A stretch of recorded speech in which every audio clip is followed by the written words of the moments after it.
Hello யோகம் viewers, நான் Sangeetha.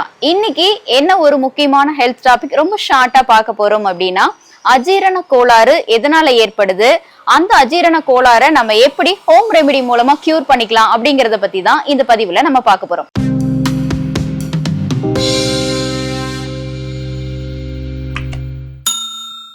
Maximum night தூங்குறதுக்கு 3 மணி நேரத்துக்கு முன்னாடியே கம்பல்சரி உணவு அப்படிங்கிறது எடுத்துக்கணும். எடுத்துக்கக்கூடிய உணவு ரொம்ப லைட் ஃபுட்டா இருக்கணும்.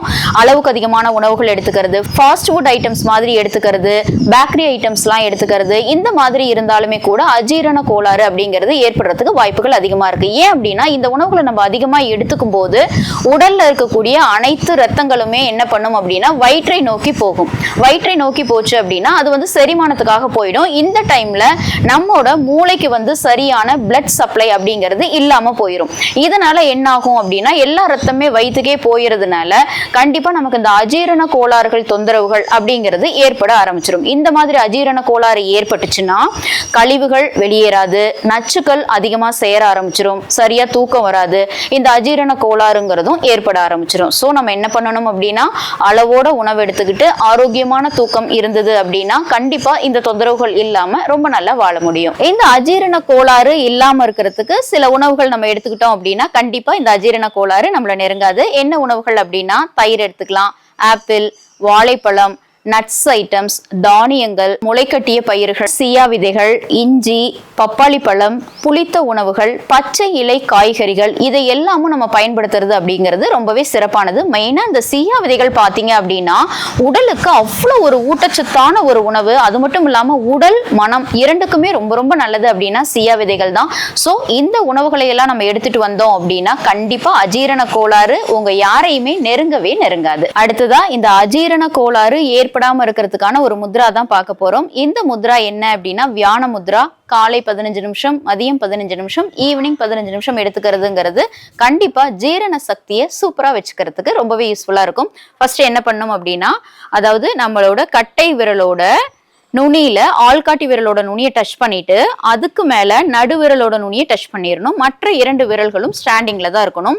இது வந்து உங்களுக்காக தான் இப்படி காமிக்கிறேன். ஆக்சுவலா வந்து உள்ளங்கை ஆஸ் யூஷுவல் வானம் பார்த்து இருக்கணும். முதுகுத்தண்டு ரொம்ப நேரா இருக்கணும். மைண்டும் உடம்பும் ரொம்ப ரிலாக்ஸா இருக்கணும்.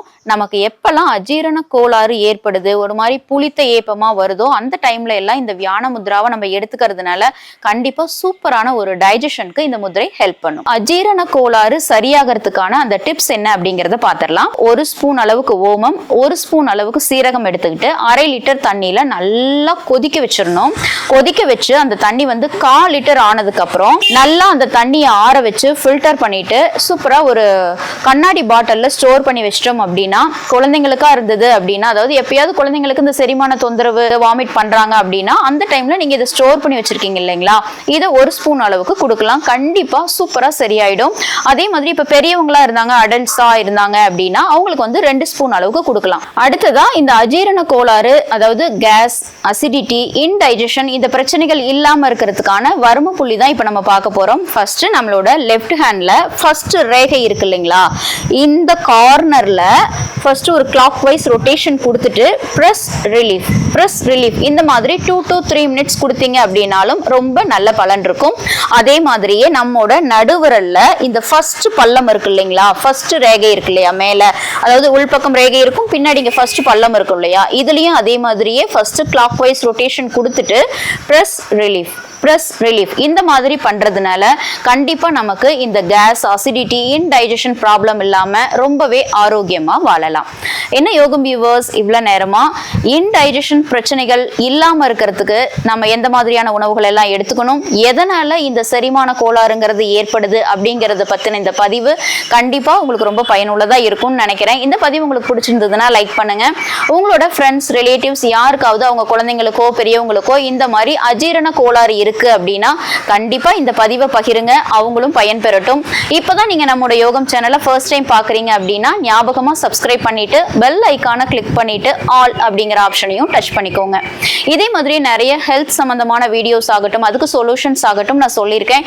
அதெல்லாம் நீங்க பார்க்கணும் அப்படின்னா இந்த பாக்ஸை கிளிக் பண்ணி பார்த்துக்கலாம்.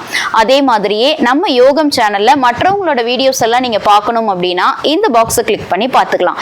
இதே மாதிரி இன்னொரு ஷார்ட்டான சூப்பரான ஹெல்த் டிப்போட உங்க எல்லாரையும் நான் சந்திக்கிறேன். வணக்கம்.